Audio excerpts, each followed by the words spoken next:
Hello, this is your Chapter 6 review for the final. This is due the day of your final at the start of the period, along with the other chapters. Alright, so here we go. Chapter 6 is dealing with inequalities. So that's when we have variables that are matched with values, but we have this symbol instead, which we would say r is less than or equal to -3 here. So some tidbits. When we are reading expressions like this, always read from the variable. Notice in number 3 the variable is second or last. Still read from the x. X is what? And we finish that or continue that by remembering that the Pac-Man or the alligator or whatever you want to call it eats the larger thing. So since this Pac-Man is eating the number, that means our variable r is the smaller thing. It eats the bigger thing, so the number is the bigger thing. R, our set of solutions, is the smaller thing. So we'd say r is less than or equal to -3. That dash underneath the alligator Pac-Man inequality symbol means equal. So there's only one dash, usually an equal sign has two dashes. So less than or equal to -3. So we put a closed dot at -3. That means that -3 is part of our solution. We said that r is less than or r is equal to -3. Well, that closed dot shows that -3 is part of our solution and r is equal to -3. And then we shade the region that has values less than -3, which is this way. All these numbers are less in value than -3. Let's go to number 4. Number 4, we would read it from the x. The alligator is eating the x. That means x is the big thing. So we'd say x is greater than or equal to -5. So we do a closed dot at -5 to show that -5 is part of our solution set. And then if we go to the right, that I'm squiggling now all the numbers that are greater than -5. So here's my solution, or that is graphing all the values that are greater than or equal to -5. Now, number 6 says k is greater than -5. So we're going to do an open dot now. If you have this symbol or that symbol, it's a open dot. It means that that value is not actually part of the solution. This says we want numbers. We want the values that are greater than -5. -5 is not greater than -5. So we do an open dot to show that just past -5 to the right is where the solutions are. Boom. And then we started solving inequalities. So now we don't know what r is, if it's greater than or less than or equal to some numbers.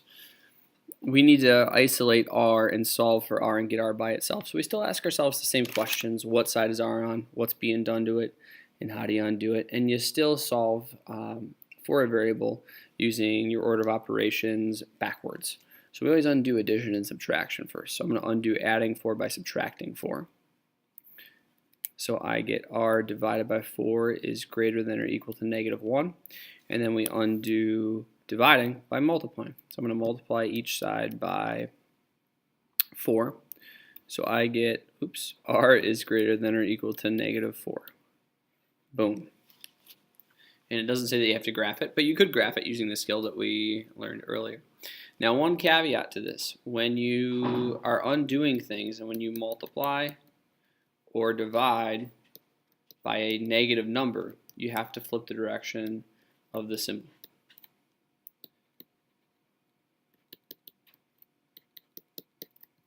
You're going to flip the inequality or the Pac-Man or the alligator symbol. Which actually on this practice set doesn't happen very often. So that's one of those things just to keep in the back of your hat or put on your note sheet. Let's try let's go to number 8. So here v is getting multiplied by 2 and we're adding 9. So we need to undo adding and subtracting first. We undo adding 9 by subtracting 9. So we get 2v is greater than -24. Then you divide by 2 to undo multiplying by 2. We get v is greater than -12. Again, we divided by a positive 2. So I do not flip the direction of the inequality. And do try to make sure you keep bringing the inequality down. Sometimes we change it to an equation or an equal sign accidentally, just because we're used to using equal signs typically. Oops. I better keep rolling to different sections. So like, well, this is still the same section or same idea, but here, before you start undoing stuff, you could distribute the -3 or multiply everything in the parentheses by -3. So you get -21a. And careful, here we have a -3 times a -5. That's a +15. So a is getting multiplied by a -21. And we're also adding 15. So we undo adding 15 by subtracting 15. So we get 147 is less than -21a.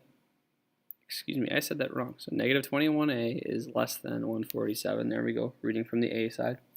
A is not by itself, it's getting multiplied by -21. So we need to divide by a -21. And I paused because, oh my gosh, we're dividing by a negative. So I get a and I get -7, but I need to flip the direction of the inequality symbol because I divided by a negative number. Whew, that was exciting. And you could test that. Like if you maybe forget this rule, did it look like this or did it look like that? Well, test a number. So we think the solutions are numbers that are greater than -7. So like 0 is a number that's that's greater than -7. So test that. Take -3. You can even just punch this all into your parentheses at once. -3 parentheses 7 times 0 minus 5, close your parentheses, and you're checking if that is less than 162. If it's truly a solution, it should make, when you plug it back in, it should make it true. And as I do some mental math, or as you plug this part into your calculator, I'm getting +15 on the left, and +15 is less than 162. That's true. So that means 0 is definitely a solution. And you know what? Everything, I'm pretty sure this is right. So everything that's greater than -7, which means -6, -5, -4, up to 1 million, will make this true. Bada bing, bada boom. Let's move to the next idea. Here we have compound inequalities. So did I make lines down the equal sign? No. Typically we make lines down the equation. In this case, it's an inequality. Now, a lot of us are beyond that. However, that's okay if you aren't. However, here you should do that. So we usually have a left and right side of the equation or inequality. Now we have a left and a middle and a right. So we still ask ourselves the same questions. What side is the variable on? In this case, a is in the middle. What's being done to it? It's being divided by 2. And how do you undo it? You undo dividing by 2 by multiplying by 2. So I'm going to multiply, and then here's the kicker. What you do to one side, you do to the other. Well, there's 3 sides now. So I need to multiply the middle by 2, the left by 2, and the right by 2. So in the left, I get -8. On the far right, I get -4. In the middle, taking a times 2 and dividing that by 2 just leaves you with a. And now I multiplied by a +2, so I bring the inequalities down. This, folks, again, you read from the variable. So this says that a, if I go to the right from a is less than -4. And from the variable going to the left, we read a is greater than -4. It's both of those things. That's all the numbers that are between. Would that be between? Let's graph this real quick.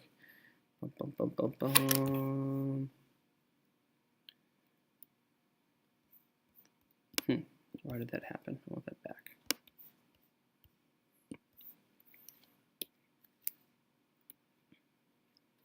So -4 goes on the right, -8 goes on the left. We want numbers that are less than -4 and greater than -8. Yeah, sure enough, it's the numbers that are between those two values. Alrighty, there we go. More compound inequalities here. This is also a compound inequality. So here it gives us this inequality and it gives us this inequality right here. So I'm going to solve the red one first. So p is on the left side and it's being subtracted by 3, so I'm going to add 3. So I get p is greater than or equal to 0. That's one of my solutions.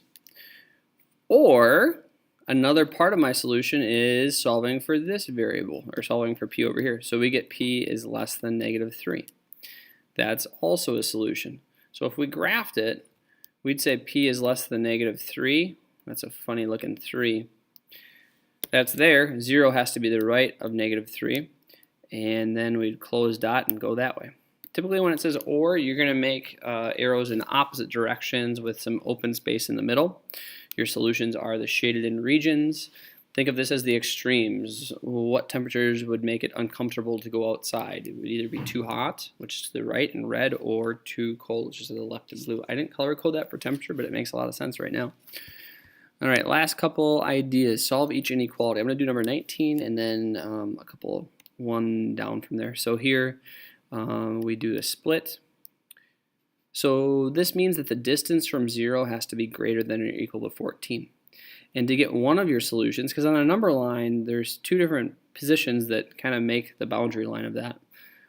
So we could be to the right, or we could be to the left of this boundary.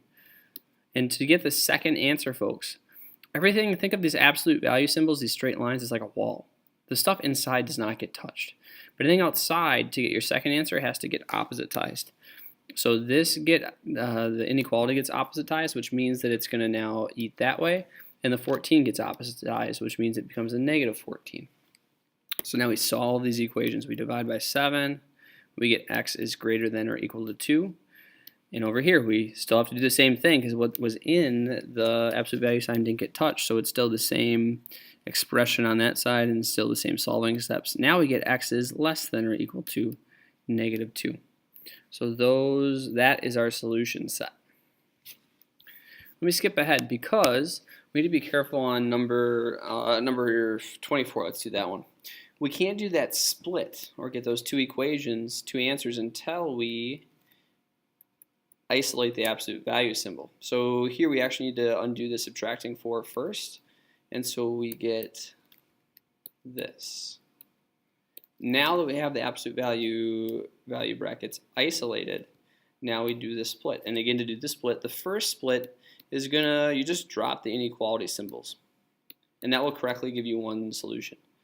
For the second split, you rewrite what's inside the brackets because those are like walls and they barricade what's inside from being changed. But what does get changed is right here, both of these. The inequality symbol goes the opposite way and the number goes the opposite way to negative 4. So now let's get solving each of these inequalities. We divide by negative 2. Oh, we divided by a negative. So while we get negative 2 on the right here when we divide, we need to flip the direction of the inequality. And over here, k is getting multiplied by negative 2. So we need to divide by negative 2. So we get k is, flip the symbol, greater than or equal to positive 2. There's our solution set.